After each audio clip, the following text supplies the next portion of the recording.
অনেকের শোনা আছে বিশ্বনবী হযরত মুহাম্মদ সাল্লাল্লাহু আলাইহি ওয়াসাল্লাম বলছেন, মান সামা রমাদানা ঈমানান ওয়া ইহতিসাবা গুফিরা লাহু মা তাকদ্দামা মিন জামবি।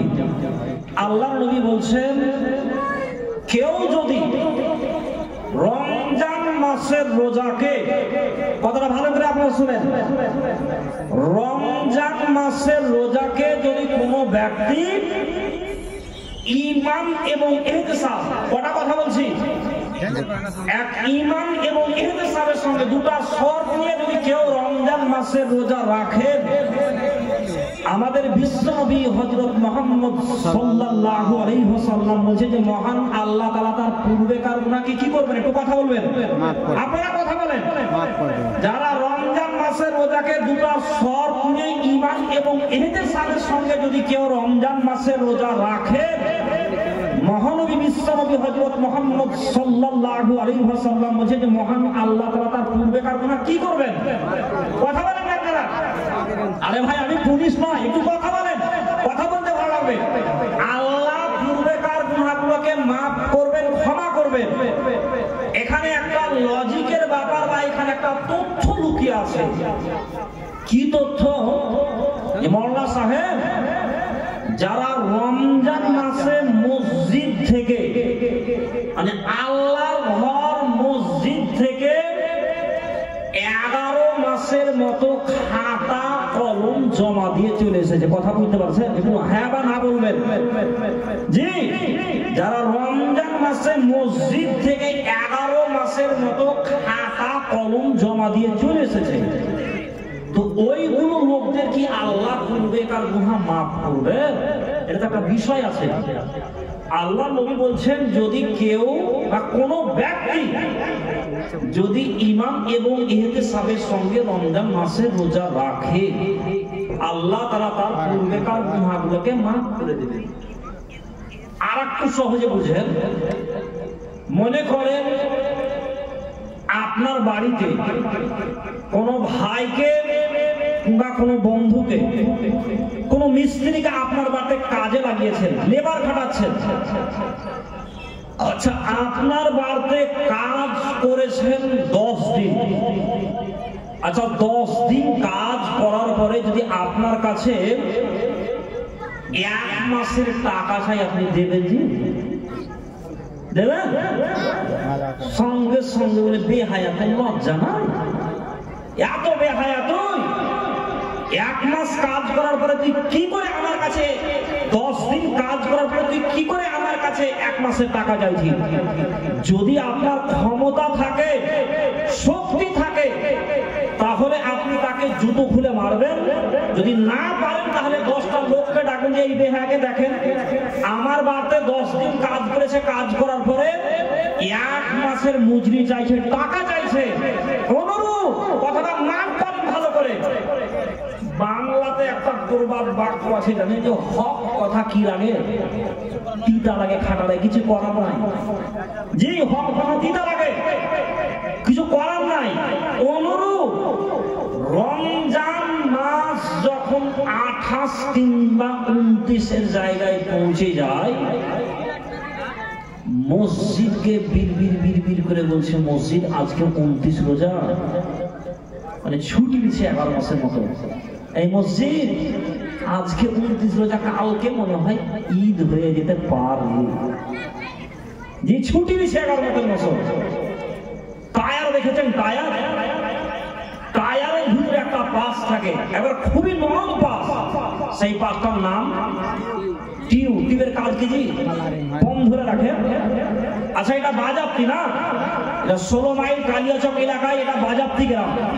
আচ্ছা, বাজাপ্তি গ্রামের টিউকে, বাজাপ্তি গ্রামের যে কেউ টিউকে বলছে, টিউ আর কত ভিতরে থাকবে, আবার বের হয়ে আসে। টিউটাকে বের করলেন। আচ্ছা, বের করার পরে উনি জেনে শুনে কাঁচি দিয়ে কিংবা বেলের দিয়ে লিক করলেন, বিসমিল্লাহ বলে লিক করলেন। আচ্ছা, লিক করার পরে উনি পাম্প করতে আরম্ভ করেছে, পাম্প হবে। এখন থেকে শুরু করে সকাল পর্যন্ত পাম্প করেন, হবে না? আচ্ছা, একদিন, দুদিন, 1 মাস, 2 মাস, 4 মাস, এক কথায় মায়ের পেট থেকে আসার পর থেকে যদি মরা পর্যন্ত ইজিয়ে পান করেন, পান হবে না। একদিকে পান করবেন, আর একদিকে পান বের হবে। অনুরূপ রমজান মাস যখন 28 কিংবা 29 জায়গায় মসজিদকে বিড়বিড় করে বলছে, মসজিদ রে আজকে 29 রোজা, কালকে মনে হয় ঈদ হয়ে যেতে পারে, আল্লাহ যদি হায়াতে রাখে তো কোন রকম তোর সঙ্গে কালকে দেখা হতে পারে, তাহলে আজকেই 11 বছরের মতো ছুটি নিয়ে না, তুই থাক করে। ঠিক 2024-এ তোর সঙ্গে রমজান মাসে দেখা হবে। ভাই বাপজিরা আমার, পর্দানশীল আবুল আসররা, মা খালা বোনেরা, আপনি যে আল্লাহর ঘর মসজিদে পা রেখেছেন, তো আপনি টিউলিপ করেই ঢুকেছেন। কেমন কি আপনি তো নিয়ে খান করে ঢুকেছেন? রমজান মাসে ঢুকলাম, রমজান মাস যখন শেষ, মসজিদের সঙ্গে আমার সম্পর্ক শেষ। জিন্দেগিতে আল্লাহ তাআলা আমার আপনার বিগত দিনের গুনাহ মাফ করবেন না, ক্ষমা করবেন না। অতএব ভাই বাপজিরা আমার, আপনাদের কাছে কবর জোরে আকুল আবেদন যে জান্নাতের চাবি, জান্নাতের মেইন চাবি হচ্ছে নামাজ। নামাজবিহীন জান্নাত যাওয়া অসম্ভব। বাংলাতে একটা প্রবাদ বাক্য আছে, যার যেমন কর্ম তার তেমন, কি কথা বলেন না, তার তেমন ফল। এটা আমরা বলে থাকি। দুনিয়াতে আপনি মনে মনে ভাবছেন, বা আমরা এই কথাগুলো বলে থাকি যে জোর যার মুলুক তার, এটা বলে থাকি বা দেখতে পাচ্ছি। আচ্ছা, একবার কিয়ামতের কোর্টে বলে দেখিও তো। হ্যাঁ, দুনিয়াতে আমরা 50 ভাই ছিলাম, 60 ভাই ছিলাম, 70 ভাই ছিলাম। জান্নাতের যারা গেটম্যান আছে এদেরকে গুলি করে উড়িয়ে দেন, জান্নাত খান দখল করে নিতে পারবেন? পারবেন? সেদিন যদি মনে মনে বলেন যে হ্যাঁ জান্নাতে, আমরা জান্নাতের যারা গেটম্যান আছে এদেরকে 5 কোটি টাকা ঘুষ দিয়ে নিলাম, জান্নাত খানকে অসম্ভব। সেদিন আপনার বাহাদুরি এবং মাস্তানি যদি চলে, রেজাল্টের বদাওলাতে, কর্মের বদাওলাতে আপনার বাহাদুরি চলবে, মাস্তানি চলবে, সেদিন আপনার আমল ছাড়া জান্নাত যাওয়া অসম্ভব। আল্লাহর অনুগ্রহ এবং আপনার কর্ম ছাড়া জান্নাত যাওয়া অসম্ভব। অতএব ভাই বাপজি, পর্দানশীলী মা বোনেরা আমার, আপনাদের কাছে করজোড়ে আকুল আবেদন যে আল্লাহ তাআলা আমাদেরকে যেন 5 ওয়াক্ত সঠিক ভাবে নামাজ আদায় করার তৌফিক দান করেন। সকলে বলুন আমিন। জোরে সরে বলেন আমিন। আল্লাহ যারা এখনো পথ ভোলা হয়ে আছে, পথের বাইরে জীবন কাটাচ্ছে, আল্লাহ তোমার একটা রাস্তা আছে, তোমার একটা পথ আছে, যে পথটাই আল্লাহ তুমি বলেছে ইহদিনাস সিরাতাল মুস্তাকিম। আল্লাহ সিরাতাল মুস্তাকিমের সোজা রাস্তার পথিক বানিয়ে দাও। সকলে বলুন আমিন। ভাই বাপজিরা আমার, আমি আপনাদের কাছে পবিত্র কোরআনুল কারীম থেকে 2 জায়গা থেকে 2টা আয়াত পরিবেশন করেছি এবং 2 জায়গা থেকে 2টা হাদিস পাঠ করেছি। ইনশাআল্লাহ কোরআন এবং হাদিসকে সামনে রেখে আমি আমার অল্প বিদ্যায়, আমি আমার অল্প জ্ঞানে, আমি আমার এই ভাঙা পুরা জবানে কিছু দেওয়ার চেষ্টা করব। আর আমি আমার বক্তব্য ইতি করার পরে আমি আপনাদের পকেটে একটু হাত ভরবো, বুঝতে পারছেন? মানে আমি আপনাদেরকে একটু অপারেশন করব। জি, আপনারা কেউ না দিয়ে চলে যাবেন না। যদি পয়সা না থাকে, অন্ততপক্ষে এই মাদ্রাসায় আপনি বিসমিল্লাহ বলে বরকতটুকু দিয়েছেন, তবে আপনারা কেউ খালি হাতে ফিরে যাবেন না। আল্লাহ যেন আমাদের এটাও আর উপদান করেন। সকলে জোরে সরে বলেন আমিন। যাই হোক বন্ধুরা আমার, ভাই বাপজিরা আমার, যে আয়াতটা পাঠ করেছে এই আয়াতটায় আল্লাহ তাআলা বলেছেন কাইফা তাকফুরুনা বিল্লাহি ওয়া কুনতুম আমওয়াতান ফাআহইয়াকুম সুম্মা ইউমীতুকুম সুম্মা ইউহয়ীকুম সুম্মা ইলাইহি তুরজাউন। হে মানব জাতি, কি করে তোমরা আমার সঙ্গে নাফরমানি করো, কি করে তোমরা কুফরি করো, বিশ্বাসঘাতকতা করো?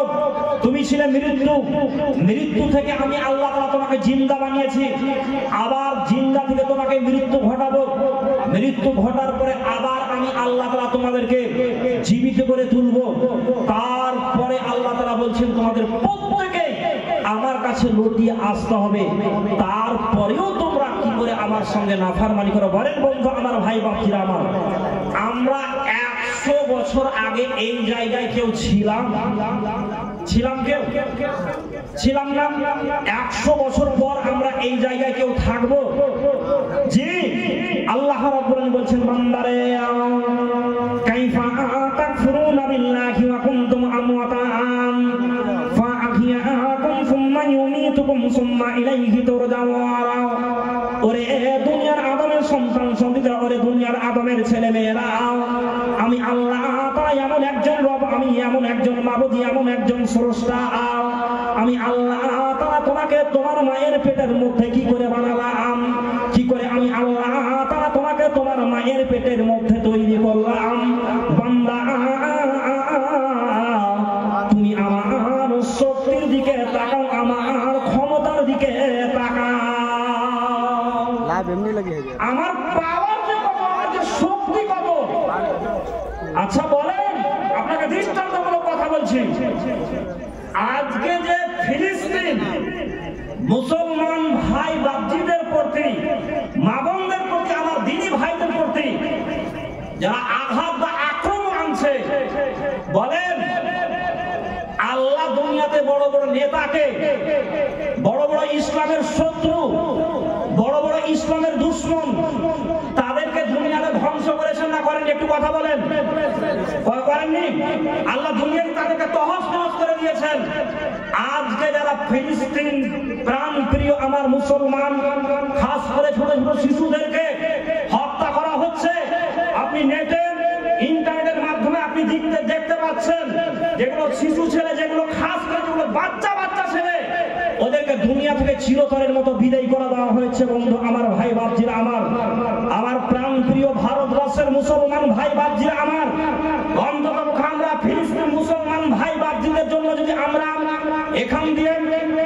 এখান থেকে আমরা হাতের দ্বারা আমরা কিছু করতে পারবো না, অন্তত আমাদের কর্তব্য বা আমাদের দায়িত্ব হবে ওই দিনী ভাইদের জন্য আমার আপনার জন্য অন্তত দোয়াটুকু করিয়েন। আল্লাহ আমার দিনী ভাই আজকে ফিলিস্তিনে যে নির্যাতনে আছে, আল্লাহ তাদেরকে কচু কাটা করা হচ্ছে। বন্ধু আমার, ভাই বাপজিরা আমার, আল্লাহ রাব্বুল আলামিন দুনিয়াতে কি না করতে পারেন, আল্লাহ তাআলা আমাকে আপনাকে কি না করতে পারেন। বন্ধু আজকে দেখেন, আমি আপনাকে কথা দৃষ্টান্তমূলক বোঝানোর চেষ্টা করছি, যারা দুনিয়াতে মাস্তানি, দাদাগিরি, বাহাদুরি করছে, দুনিয়ায় 60, 70, 80, 90 বছর যেদিন আমার আপনার খতম হয়ে যাবে, আল্লাহ যেদিন কিয়ামতের কাঁধ গড়াই দাঁড় করাবে, সেদিন কত ধানে কত চাল হাড়ে হাড়ে টের পাবেন। আজকে আপনার মাস্তানি চলছে, দাদাগিরি চলছে, আর আপনি অন্যায় ভাবে এক মুসলমানকে আপনি নির্যাতন করছেন। বন্ধু আমার, ভাই গত কয়েকদিন আগেকার কথা, আপনি গুগল সার্চ করেন, গুগল সার্চ করে দেখতে পারেন গত কয়েকদিন আগেকার কথা, যে ফিলিস্তিন মুসলমানদের প্রতি যে আঘাত বা আক্রমণ স্টিল লোহার চালাচ্ছে, তারা পানি যে পান করতেন, পানির পাইপ বন্ধ করে দেওয়া হয়েছে। আল্লাহ, পানি পাইপ বন্ধ করে দেওয়া হয়েছে। নিজেরা পেশাব করার পরে, নিজেরা পেশাব ফেরার পরে নিজের পেশাব নিজেই পান করছে। আল্লাহ, ভাবতে পেরেছেন? হ্যাঁ মুসলমান ভাই বাপজিরা আমার, জাগ্রত হন। আপনার বাড়িতে আপনার ছেলে যখন অসুস্থ হয়ে যায়, আপনার মনটা ব্যাকুল হয়ে পড়ে, আপনার মনটা ছটফট করে, আপনার কাছে যদি আপনার ছেলে দুর্বল অবস্থায় পড়ে যায়, টাকা যদি আপনার কাছে থাকে, পয়সা যদি আপনার কাছে থাকে, আপনি সেই ছেলেকে আপনি বাড়িতে বসে রাখতে পারেন না। নার্সিংহোম হোক বা হয়তো আপনি হাসপাতাল হোক, দ্রুত তাড়াতাড়ি ব্যবস্থা করেন। টাকা যদি আপনার কাছে না থাকে, লোকের কাছে টাকা ধার করেন। লোকের কাছে টাকা যদি ধার না পান, যদি আপনার জমি জায়গা থাকে, আপনি জমি জায়গা বিক্রি করে আপনি আপনার ছেলে মেয়েকে নার্সিংহোমে নিয়ে যান। প্রাণ প্রিয় ভাই বাপজিরা আমার, কিছু ভাই বাপজিরা দেখেন গানের আড্ডায়, জুয়ার আড্ডায়, মদের আড্ডায়, তাসের আড্ডায় 24টা ঘন্টা জীবন কাটাচ্ছে। আর আমার দিনী ভাই, প্রাণ প্রিয় মুসলমান ভাই বাপজিরা আমার, ফিলিস্তিনের মাটিতে কচু কাটা হচ্ছে। হ্যাঁ মুসলমান, তুমি কবে জাগ্রত হবে? কবে তুমি চেতন হবে? আর কতদিন ঘুমিয়ে থাকবে? প্রাণ প্রিয় ভাই বাপজিরা আমার, শিশুদেরকে যে হত্যা করা হচ্ছে, বড় বড় নার্সিং হোমকে, বড় বড় হাসপাতালকে বোমা দিয়ে উড়িয়ে দেওয়া হচ্ছে। প্রাণ প্রিয় ভাই বাপজিরা আমার, সেই মহান আল্লাহ তাআলা বলছেন, বান্দারে আমার ক্ষমতা কত, আমার শক্তি কত, আমার পাওয়ার কত, আমার ক্ষমতার দিকে তাকাও। আল্লাহ তাআলা বলছেন বান্দার আমি এমন একজন রব, আমি এমন একজন স্রষ্টা, এমন একজন মাবুদ, আমি আল্লাহ তাআলা তোমাকে শুধু কি করে বানালাম, কি করে আমি আল্লাহ তাআলা তোমাকে নিয়ে আসলাম। আচ্ছা আপনি বলেন যে আল্লাহ তাআলা যদি আমাদের এই হাত দুটাকে যদি পিছনে লাগিয়ে দিতে কিছু করার ছিল, একটু কথা বলেন, কিছু করার ছিল? কিছু করার ছিল না। আচ্ছা দুখান পায়ের জায়গায় যদি আল্লাহ চারখান পা লাগিয়ে দিতে কিছু করার ছিল? কিছু করার ছিল না। আল্লাহ তাআলা বলছেন বান্দারে আমি আল্লাহ রাব্বুল আলামিন সর্বপ্রথমে তোমার মাতা পিতার নাপাক পানিটাকে এক জায়গায় মিশ্রিত করলাম, সংযুক্ত করলাম, সেই পানিটাকে আল্লাহ তাআলা আমি রক্ত বানালাম। রক্ত থেকে আল্লাহ তাআলা বলছেন বান্দা আমি তোমাকে আস্তে আস্তে করে তিলে তিলে করে তোমার মায়ের পেটের মধ্যে, তোমার মায়ের প্যাকেটের মধ্যে আস্তে আস্তে করে আমি আল্লাহ তাআলা বাচ্চা আকারে বানাতে আরম্ভ করলাম। মাংস থেকে আল্লাহ তাআলা বলছেন মাংস বানালাম, মাংস থেকে আমি আল্লাহ তাআলা তোমাকে প্যাকেটের মধ্যে বাচ্চা আকারে বানাতে আরম্ভ করলাম। আল্লাহ রাব্বুল আলামিন বলছেন বান্দা আমি তোমাকে এমন একটা প্যাকেটের মধ্যে, এমন একটা কভারের মধ্যে, এমন একটা ইউনিটের মধ্যে রাখলাম যেখানে কোনো জীবাণু প্রবেশ করতে পারবে না, যেখানে কোনো রোগ প্রবেশ করতে পারবে না। ওই প্যাকেটের মধ্যে আমি আল্লাহ তাআলা তোমাকে তোমার মায়ের পেটের মধ্যে বানাতে আরম্ভ করলাম। প্রাণপ্রিয় ভাই বাপজিরা আমার, এবার যখন আমার আপনার বয়স মায়ের পেটের মধ্যে 4 থেকে 5 মাস বা 6 মাসের হয়ে আসে, সেই সময়তে আল্লাহ রাব্বুল আলামিন রূহ দান করেন, আত্মা দান করেন। আর যখনই আল্লাহ তাআলা রূহ বা আত্মা দেন, মায়ের পেটের মধ্যে আমি আপনি গুতা মারামারি করতে আরম্ভ করি।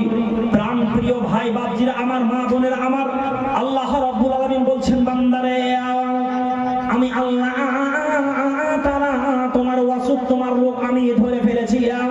কিছুক্ষণ আগে তুমি তোমার মায়ের পেটের মধ্যে নীরব ছিলে, নিঃশব্দ ছিলে রে বান্দা।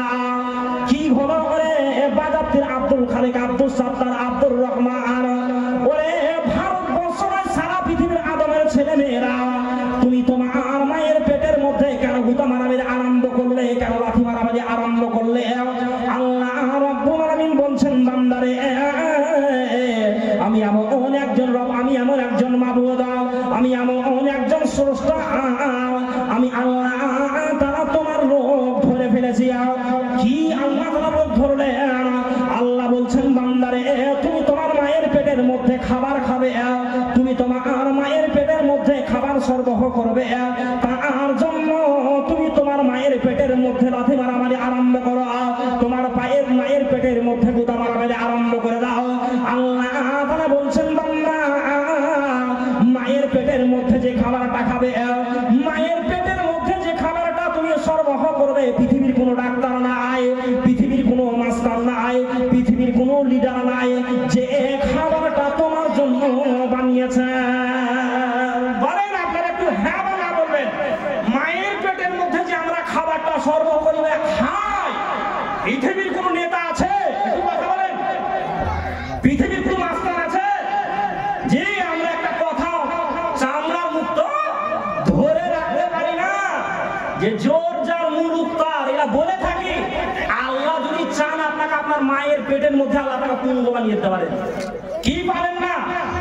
আল্লাহ তাআলা সারা পৃথিবীকে চালাচ্ছেন একজন বেঈমানকে, বাটপারকে, সুদখোরকে, মদখোরকে আল্লাহ তাআলা খেতে দিচ্ছেন। বন্ধু আমার, ভাই বাপজিরা আমার, আল্লাহ রাব্বুল আলামিন বলছেন বান্দা মায়ের পেটের মধ্যে যে খাবারটা তুমি খাবে, আমি আল্লাহ তাআলা তোমার জন্য খাবার বানিয়েছি। আল্লাহ তাআলা বলছেন বান্দা আমি আল্লাহ তাআলা তোমার মায়ের বক্ষস্থল দিয়া, আমি আল্লাহ তাআলা তোমার মায়ের বক্ষস্থল দিয়ে একটা পাইপ বানিয়ে দিলাম, তার বানিয়ে দিলাম। সেই পাইপের মাধ্যমে আমি আল্লাহ তাআলা তোমার মায়ের পেটের মধ্যে খাবার খাইয়ে বড় করতে আরম্ভ করলাম। বন্ধু আমার, ভাই বাপজিরা আমার, মা বোনেরা আমার, আল্লাহ রাব্বুল আলামিন এমন একটা প্যাকেটের মধ্যে, এমন একটা কভারের মধ্যে আল্লাহ তাআলা ধীরে ধীরে করে বড় করতে আরম্ভ করলেন, যে প্যাকেটের মধ্যে কোনো জীবাণু প্রবেশ করতে পারবে না। ওই প্যাকেটের মধ্যে আল্লাহ তাআলা আমাকে আপনাকে মায়ের পেটের মধ্যে বড় করতে আরম্ভ করলেন। যখন সন্তান 4, 6, 7, 8, 9 এক কথায় ডেলিভারি যখন হবে, দেখবেন যে স্বামী অপারেশন থিয়েটারে নিয়ে যায়, এগুলো হয় না ভাই? অপারেশন থিয়েটারে যায়। এখন 50% বললে ভুল হবে না, যতগুলো মা বোনদের বাচ্চা আসছে দুনিয়ায় বেশিরভাগ ডেলিভারি বা সিজার। এবার আমরা দেখতে পাচ্ছি সচক্ষে। দীর্ঘদিন চলাফেরা করার পরে স্বামীকে ডেকে বলছে, স্বামী জান আমার বাড়ি থাকলো, চাবি পড়ে থাকলো, গাড়ি বাড়ি সবকিছু করে থাকলো, স্বামী জান আমার অপারেশন থিয়েটারে চলে গেলাম, আর মনে হয় আমি বাড়ি ফেরত আসবো না। বন্ধু আমার, ভাই বাপজিরা আমার, বিষয়টা একটু আমার ফলো করেন। মাতা পিতার হক ও সন্তানের দায়িত্ব কর্তব্য আমার বিষয়ে। স্বামীকে ডেকে বলে, স্বামী জান আমার তোমার সঙ্গে দীর্ঘদিন জীবন যাপন করলাম, জীবন যাপন করতে গিয়ে তোমার সঙ্গে যদি আমার চলাফেরার মাধ্যমে কোনো ভুল ত্রুটি আমার পেয়ে থাকো, আমার কথার দ্বারা দুঃখ পেয়ে থাকো, স্বামী জান আমার তুমি আমাকে আল্লাহর রাস্তায় ক্ষমা করে দিও, মাফ করে দিও। বন্ধু আমার, ভাই বাপজিরা আমার, মা থাকতে পারছেন না, জ্বালা যন্ত্রণায় ছটফট করছে। পাড়ার মেয়েরা ডেকে বলছে, বোন আমার কিছুক্ষণের মধ্যে তোমার সন্তান আসবে, মারে আমার কিছুক্ষণের মধ্যে তোমার সন্তান দুনিয়ার বুকে আসবে, সবুর করো, ধৈর্য ধরো। বন্ধুরে মা অপারেশন থিয়েটারে গেলেন। অপারেশন থিয়েটারে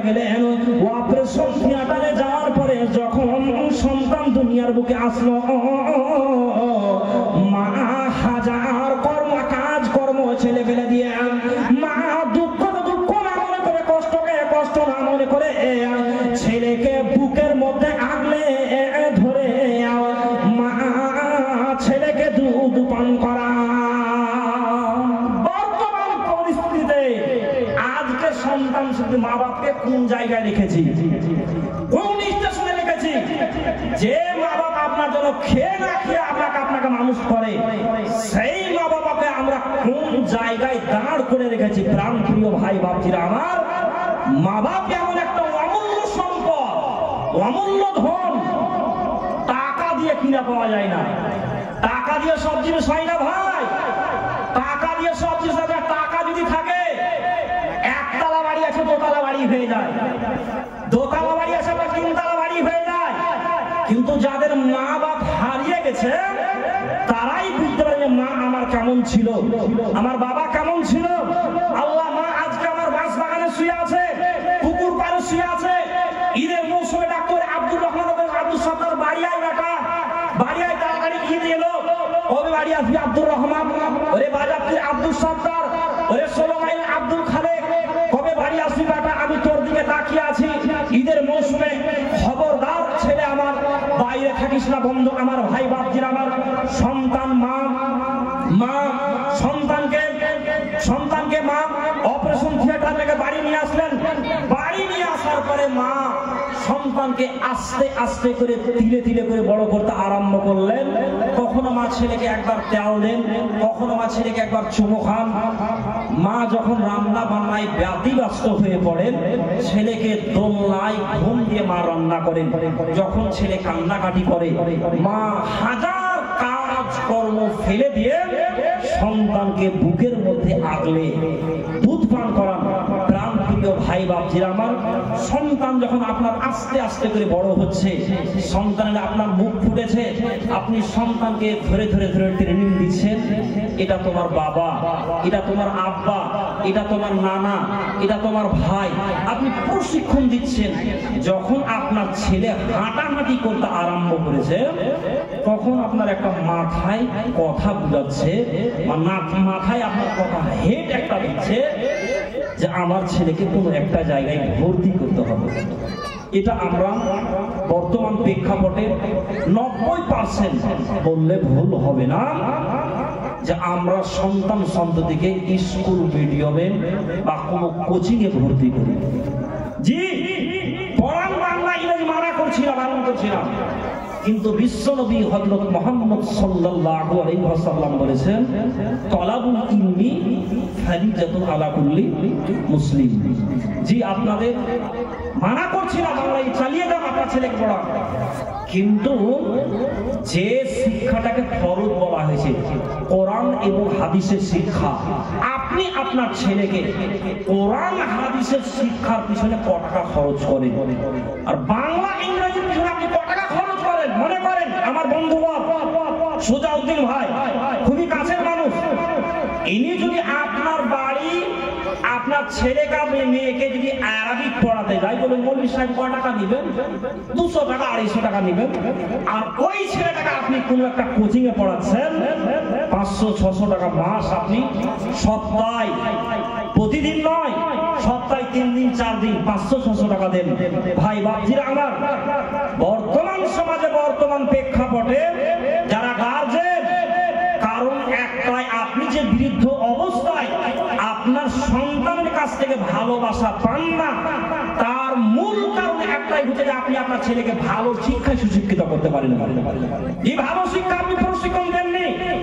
আচ্ছা, আপনার একটু কথা বলেন, কাদা যখন শুকনো হয়ে যায়, আচ্ছা শুকনো কাদাকে আপনি ইচ্ছা করলে কুঠি বানাতে পারবেন না? পারবেন না? পারবেন? জি। আর কাদা যখন কাদাই থাকে, কাদাকে আপনি ইচ্ছা করলে আপনি চুলো বানাতে পারবেন, কুঠি বানাতে পারবেন, শুকনো হয়ে গেলে বানাতে অসম্ভব। কাঁচা কঞ্চি আপনি যা কিছু চাইবেন তৈরি করতে পারবেন, কিন্তু আপনি যখন কাঁচা কঞ্চি যখন শুকনো হয়ে যাবে অসম্ভব, বানানো সম্ভব নয়। বর্তমান প্রেক্ষাপটে গার্জেন যারা আছে, যারা মাতা পিতা আছে, সন্তানের কাছ থেকে ভালোবাসা পায় না, স্নেহ পায় না, তার মূল কারণ একটাই যে আপনি গার্জেন হিসেবে আপনার ছেলেকে ভালো শিক্ষায় সুশিক্ষিত করেননি। আপনি বৃদ্ধ অবস্থায় বলছেন আমার ছেলেকে আমাকে দেখভাল করে না, ধমক দিয়ে কথা বলে। জি, কারণ একটাই, আপনি আপনার ছেলে মেয়েকে প্রথম কর্তব্য হবে করণীয়, আপনার ছেলেকে সুশিক্ষিত করুন, শিক্ষিত করুন। চলেন, যখন আপনার সন্তানের বিয়ে দিলেন, বিয়ে দেওয়ার পরে আপনার সন্তান আস্তে আস্তে আস্তে আস্তে করে কেটে কেটে ভুলে যাচ্ছে। 2 মাস 4 মাস 5 মাস হলো আপনার সন্তান আপনাকে ভুলে গেল, যখন বছর 2 বছর হলো আপনার আর খবর নাই না। চলেন বন্ধু আমার, ভাই বাপজিরা আমার, মহান আল্লাহ রাব্বুল আলামিন বলছেন ওয়াকাযা রাব্বুকা আল্লা তা'বুদু ইল্লা ইয়্যাহু ওয়া বিল ওয়ালিদাইনি ইহসানা ইম্মা ইয়াবলুগান্না ইনদাকা কিবারা আহাদুহুমা আও কিলাহুমা ফালা তাকুল লাহুমা উফিন ওয়া লা তানহারুহুমা ওয়া কুল লাহুমা কাওলান কারীমা। আল্লাহ রাব্বুল আলামিন বলছেন, ওরে দুনিয়ার আদমের ছেলে মেয়েরা, আমার পক্ষ থেকে ফয়সালা চূড়ান্ত হয়ে গেছে, আমার পক্ষ থেকে চূড়ান্ত ফয়সালা, আমার ইবাদতের পরে পরে, আমার বন্দেগীর পরে পরে তোমরা তোমাদের মাতা পিতার খিদমত করবে, ইহসান করবে, সম্মান করবে। তাদের মধ্যে কোনো একজন যদি অসুস্থ অবস্থায় থাকে, তাদেরকে ধমক দিয়ে চমক দিয়ে কথা বলবে না। যদি তুমি তোমার মাতা পিতাকে ধমক দিয়ে শব্দটা পর্যন্ত বলো, তোমার মাতা পিতা যদি অসন্তুষ্ট থাকে, তোমার নামাজ রোজা দান খায়রাত কিছুই কাজে আসবে না। যারা মাতা পিতা আজকে প্ল্যাটফর্মের, এক কথায় আপনি আপনার মাতা পিতার খিদমত করেন না, সম্মান করেন না। আজকে যদি আপনি মাতা পিতার সম্মান করেন, ইহসান করেন, আল্লাহ আপনাকে দুনিয়াতে কি দিবেন? হযরত আব্দুল্লাহ ইবনে উমর রাদিয়াল্লাহু তাআলা আনহু হতে বর্ণিত, বিশ্বনবী হযরত মুহাম্মদ সাল্লাল্লাহু আলাইহি ওয়াসাল্লাম বলছেন, জি, তিন বন্ধু তারা সফরে গেছিলেন।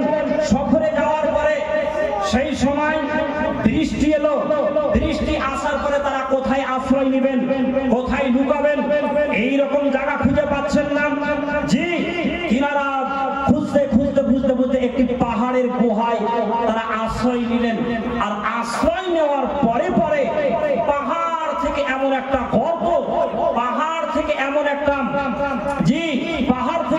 একটা ঢিল এলো, পাহাড়ের গর্তটা সম্পূর্ণটাই বন্ধ হয়ে গেল। তারা মাটিতে পতিত হয়ে আছেন, মাটিতে তারা সজ্জায়িত হয়ে আছেন। তারা মাটির নিচে এখন আল্লাহর কাছে ফরিয়াদ করছে, কান্নাকাটি করছে, তিন বন্ধু মিলে পরামর্শ করছে যে আমরা যেগুলো দুনিয়ার বুকে ভালো কাজ করেছি, সৎ কাজ করেছি, আল্লাহ যদি মায়া জাগে, ভালোবাসা জাগে, আমরা সেই সৎ কাজগুলো আল্লাহর কাছে তুলে ধরবো। আল্লাহ যদি ভালোবাসা জাগে, প্রেরণা জাগে, অবশ্যই মহান আল্লাহ তাআলা এই গুহার পাথরকে সরিয়ে দিবেন। প্রাণ প্রিয় ভাই বাপজিরা আমার, তিন বন্ধুর মধ্যে এক বন্ধু আল্লাহকে বলছে, রব্বুল আলামিন, আমার অভ্যাস ছিল আল্লাহ, আমি যখন বাড়ি থেকে ছাগল চড়াতে মাঠে চলে যেতাম, ছাগল চড়িয়ে যখন আমি বাড়ি ফেরত আসতাম, সেই সময় আল্লাহ বাড়ি ফেরত আসার পরে আমি ছাগলের দুধ দহন করে আনতাম। দুধ দহন করে আনার পরে আল্লাহ সেই দুধটা আমার বিবি বাল বাচ্চাকে, ছেলে মেয়েকে না পান করিয়ে আল্লাহ আগে আমি আমার মাতা পিতা পান করাতাম। আল্লাহ এই কাজটা যদি তোমার সন্তোষ লাভের জন্য হয়ে থাকে, আল্লাহ এই কাজটা যদি তোমাকে ভালোবাসা লাভের জন্য করে থাকে, আল্লাহ অবশ্যই এই গুহার পাথরকে সরিয়ে দাও। প্রাণ প্রিয় ভাই বাপজিরা আমার, পর্দানাসীন অবলা সরলা মা খালারাম, তিনি আল্লাহর কাছে আরো ফুটে ফুটে কাছের মাটিতে আছেন, তারা মাটিতে পতিত হয়ে আছেন, মাটিতে তারা ঢাকা পড়ে গেছেন। আল্লাহর কাছে আরো ফুটে ফুটে কাছেন। রব্বুল আলামিন, আল্লাহ, আমি একদিন ছাগল চড়াতে চড়াতে মাঠের অনেক দূরে চলে গেছিলাম। মাবুদ রে, ছাগল চড়িয়ে সেদিন আমার বাড়ি ফিরতে লেট হয়ে যায়, বিলম্ব হয়ে যায়। আল্লাহ, অন্য দিনের মতো আমি সেই দিন দুধ দহন করে এনেছিলাম। রব্বুল আলামিন, সেই দিন দেখি বাড়িতে আমার মা ঘুমিয়ে গেছে, আমার বাবা ঘুমিয়ে গেছে। আল্লাহ, আমি আমার মাকে ঘুম থেকে জাগালাম না। আল্লাহ, আমি আমার আব্বাকে ঘুম থেকে জাগালাম না। মাবুদ রে, সেই দিন আমি সারা রাত দুধের বাটি নিয়ে মায়ের শিয়রে দাঁড়িয়ে থাকলাম। রব্বুল আলামিন, ফজরের আযান হয়ে গেল। আল্লাহ, আমার মা ঘুম থেকে জাগলেন। সেই দিন কিন্তু আমার চতুর্পাশে আমার ছেলে মেয়েরা দুধ পান করার জন্য কান্নাকাটি করছিলেন। সেই দিনও কিন্তু আমি আমার বিবি বাল বাচ্চা, আমি তাদেরকে দুধ না পান করিয়ে আমি আল্লাহ আমার মাতা পিতাকে দুধ পান করাছিলাম। এই কাজটা যদি তোমার সন্তোষ লাভের জন্য হয়ে থাকে, আল্লাহ, এই কাজটা যদি আমার তোমার ভালোবাসা লাভের জন্য করে থাকি, তুমি গুহার পাথরকে সরিয়ে দাও।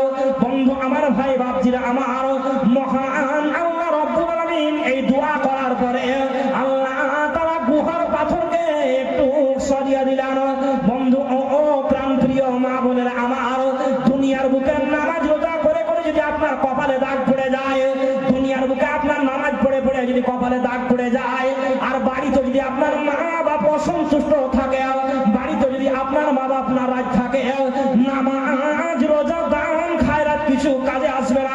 বন্ধুরে, বিশ্বনবী হযরত মুহাম্মদ সাল্লাল্লাহু আলাইহি ওয়াসাল্লাম বলছেন, আন আবি হুরায়রা রাদিয়াল্লাহু তাআলা আনহু قال قال رسول الله صلى الله عليه وسلم رغم أنفه ثم رغم أنفه قيل من يا رسول الله قال من أدرك والديه إنك الكبر أحدهما أو كليهما ثم لم يدخل الجنة। আবু হুরায়রা রাদিয়াল্লাহু তাআলা আনহু হতে বর্ণিত, তিনি বলেন, নবী করিম সাল্লাল্লাহু আলাইহি ওয়াসাল্লাম বলেছেন যে ওই ব্যক্তি দুনিয়াতে ধ্বংস হোক, অপমানিত হোক, ওই ব্যক্তি দুনিয়াতে অপমানিত হোক, নাকটা ধুলাই মিশিত মনিত হয়ে যাক। আল্লাহর নবীকে বলা হলো, আল্লাহ রাসূল কোন ব্যক্তি? যারা বৃদ্ধ অবস্থায় মাতা পিতাকে পেল, কিংবা মাতা পিতার মধ্যে উভয়ের মধ্যে কোনো একজনকে পেল, তাদের মধ্যে পাওয়া সত্ত্বেও তারা তাদের খিদমত করতে পারল না, ওই ব্যক্তিকে আল্লাহ তাআলা দুনিয়াতেই ধ্বংস করে দেন। বন্ধু, জুমার দিনে জুমার মসজিদে যেটা তিন তক্তা দিয়ে বানা থাকে, ওটার নাম কি আপনারা বলেন? ওটার নাম কি বলে থাকি আমরা? ওটা মেম্বার।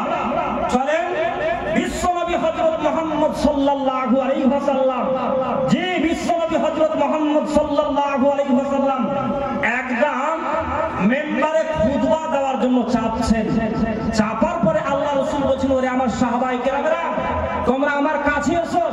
আল্লাহ রাসূল বলেন তোমরা আমার কাছে এসো, কাছে এসে বসো। ভাই বাপজিরা আমার, বিশ্বনবী হযরত মুহাম্মদ সাল্লাল্লাহু আলাইহি ওয়াসাল্লাম প্রথম ধাপে যখন পা রাখলেন সেই সময় বললেন আমিন। 2 নম্বর সিঁড়িতে যখন পা রাখলেন সেই সময় বললেন আমিন। 3 নম্বর সিঁড়িতে যখন পা রাখলেন সেই সময় বললেন আমিন। আল্লাহ রাসূল বললেন আল্লাহ আপনি কবুল করুন, কবুল করুন, কবুল করুন। বিশ্বনবী হযরত মুহাম্মদ সাল্লাল্লাহু আলাইহি ওয়াসাল্লাম যখন মিম্বার থেকে খুতবা দিয়ে নামলেন, আল্লাহ রাসূলকে বলছে আল্লাহ রাসূল আপনি যখন মিম্বারের সিঁড়িগুলোতে পা রাখছিলেন সেই সময়তে আপনি আমিন আমিন কেন বলছিলেন?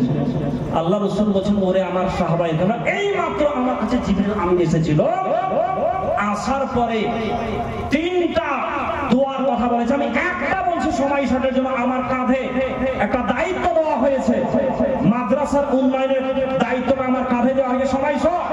3টার মধ্যে একটা বলছে আল্লাহ রাসূল বলছেন যে জিবরিল আমিন দোয়া করছিলেন যে আল্লাহ ওই ব্যক্তিটাকে দুনিয়ায় ধ্বংস করে দাও, লাঞ্ছিত করে দাও যারা মাতা পিতাকে পেল, মাতা পিতাকে পাওয়ার সত্ত্বেও তারা তাদের খিদমত করে জান্নাত যেতে পারলো না, ওই ব্যক্তিটাকে দুনিয়ায় ধ্বংস করে দাও, লাঞ্ছিত করে দাও। বন্ধু আমার, ভাই বাপজিরা আমার, যাদের মা বাপ মারা গেছে, যাদের মা বাপ মারা গেছে তাদের জন্য এখন করণীয় বা কর্তব্য কি হবে? এখন আপনি আপনার মায়ের জন্য দোয়া করুন। আজকে যে মাদ্রাসা জালসা হচ্ছে, এই মাদ্রাসায় আপনি আপনার মায়ের জন্য বাবার জন্য দান করেন। যাদের মা বেঁচে আছে, যাদের আব্বা বেঁচে আছে তাদের জন্য আপনি দান করেন, দোয়া করেন। অবশ্যই আল্লাহ তাআলা আপনার মালে বরকত দিবেন, ধনে বরকত দিবেন। বন্ধু ভাই বাপজিরা আমার, আপনাদের কাছে করজোড়ে আকুল আবেদন, বিশ্বনবী হযরত মুহাম্মদ সাল্লাল্লাহু আলাইহি ওয়াসাল্লাম আল্লাহর নবী একটি হাদিসের মধ্যে বলছেন জি যে ইজা মাতাল ইনসান, আল্লাহ রাসূল বলেন ইজা মাতাল ইনসান, যখন কোনো মানুষ মারা যায়, যখন কোনো মানুষ মৃত্যুবরণ করে, বিশ্বনবী হযরত মুহাম্মদ সাল্লাল্লাহু আলাইহি ওয়াসাল্লাম বলছে এরা ইনকাতা আনহু আমালুহু, যখন কোনো মানুষের শ্বাস বের হয়ে চলে যায়, আল্লাহর নবী বলছেন ইনকাতা আনহু আমালুহু, আর চতুর্দিককার আমলের দরজা বন্ধ হয়ে যায়, সব আমল বন্ধ হয়ে যায়। দাঁড়ান কি দাঁড়ান এখন, হ্যাঁ সব আমল বন্ধ হয়ে যায়। এই হাদিসটা বলি আমি আপনাদেরকে, আমি আপনাদের কাছে একটু এগিয়ে যাব। বলেন ভাই বাপজিরা আমার, আল্লাহ রাসূল বলছেন যখন কোনো মানুষের শ্বাস বের হয়ে চলে যায় তার সব চতুর্দিককার আমল বন্ধ হয়ে যায়। তবে আল্লাহ রাসূল বলছেন ইল্লা মিন সালাসা, এমন 3টি আমল আছে, এমন 3টি কর্ম আছে, এমন 3টি ফল আছে, যতদিন পর্যন্ত আল্লাহ এই দুনিয়াকে টিকিয়ে রাখবেন, কায়েম রাখবেন, ততদিন পর্যন্ত আদম সন্তান সন্ততি ছেলে মেয়ে কবরে নেকি পৌঁছাতে থাকবে, নেকির টাওয়ার ধরবে। বলবেন মাওলানা কেমন টাওয়ার কথা বলছেন?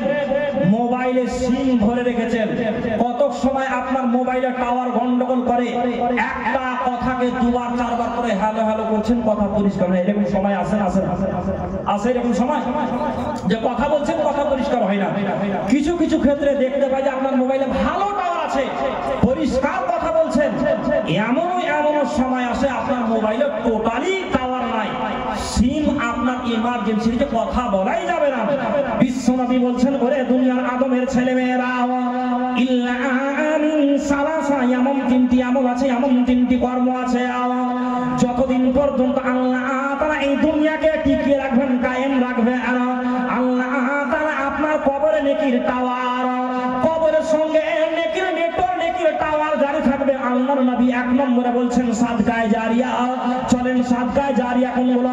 মাদ্রাসায় দিয়েছেন, মসজিদে দিয়েছেন, রাস্তা বানিয়েছেন, রাস্তার ধারে একটি ওয়াল পুঁতে রেখেছেন, রাস্তার ধারে একটা গাছ লাগিয়েছেন, এগুলো সাদকায়ে জারিয়া বন্ধুরে। তবে সবচাইতে গুরুত্বপূর্ণ সাদকায়ে জারিয়া যেটাকে 1 নম্বরে রাখা হয়েছে, মাদ্রাসা এবং মসজিদে আপনি দান করেছেন। আল্লাহর ঘর মসজিদ ঠিক আছে, আল্লাহর ঘর মাদ্রাসা ঠিক আছে, এর বদৌলতে আপনার কবরে নেকি পৌঁছাবে। 2 নম্বরে বিশ্বনবী হযরত মুহাম্মদ সাল্লাল্লাহু আলাইহি ওয়াসাল্লাম বলছেন আউ ইলমিন, উপকারী জ্ঞান, উপকারী শিক্ষা, উপকারী বিদ্যা। কেমন উপকারী বিদ্যা? আপনি এমন একজন টিচার, আপনি এমন একজন মাস্টার শিক্ষক বন্ধু নিজে ভালো শিখেছেন, নিজে শিখার পরে আপনি নিজে শিখার পরে অন্য কাউকে সেই শিক্ষাগুলো শিখিয়ে দিয়েছে। আর একটু সহজে বোঝার চেষ্টা করেন প্রাণ প্রিয় ভাই বাপজি মা বোনেরা আমার, আপনি একজন এমন নামাজি মানুষ, আপনি নামাজের ফর্মুলা, নামাজের দোয়া দরুদ বেশি জানেন, অন্য কোন নামাজি ভাই নামাজের সেই রকম ফর্মুলা, নামাজের দোয়া সেই রকম জানে না। আপনি নিজে জানার পরে সেই নামাজের দোয়া দরুদ গুলো আপনি ওই নামাজি ভাইকে শিখিয়ে দিয়েছেন। আপনি কিন্তু বেঁচে নাই, ওই নামাজি ভাইগুলো বেঁচে আছে। এর বদৌলতে আপনার কবরে নেকি পৌঁছাবে বন্ধু ভাই বাপজিরা আমার। 3 নম্বরে বিশ্বনবী হযরত মুহাম্মদ সাল্লাল্লাহু আলাইহি ওয়াসাল্লাম বলছেন, মা আমার, খালারা আমার, বোনেরা আমার, ভাই বাপজিরা আমার, যে কথা আমি আপনাদেরকে একটু আগেই বললাম